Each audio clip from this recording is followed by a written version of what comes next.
is not just one sound. It's actually like 20 or 30 different sounds. I'm Amy Graham, a speech language pathologist in Colorado, and I specialize in speech sound disorders. The R sound is one of the more challenging sounds to teach kids who are struggling with that because of the reason that it is very highly influenced by what sounds come before or after it in a particular word. For example, we have prevocalic R, meaning that R sound comes immediately before a vowel in a word like red or rope. Often that's the easiest one to teach initially. Then we have our post-vocalic R's, and these can often be a little more challenging to teach. So then the R sound comes immediately after a vowel, like in the word her or car.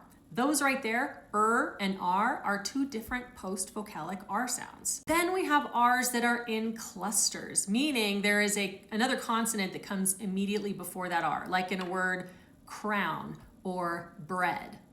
You might find that some kids actually have an R sound that sounds pretty good in one of those phonetic contexts and not so good in another. This is why it's so important to probe for facilitative contexts to see, is there any particular phoneme coming before or after that R that might help facilitate correct production? Because sometimes I get kids that I don't think have an R sound at all until I hear a word like green.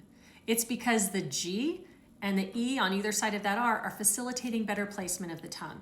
So make sure you are doing those facilitative context probes, because that can give you a great place to start in therapy to build awareness of what their tongue is doing for that particular sound. If you need more strategies for teaching the R sound, check out my 2-hour R course, link in my link tree.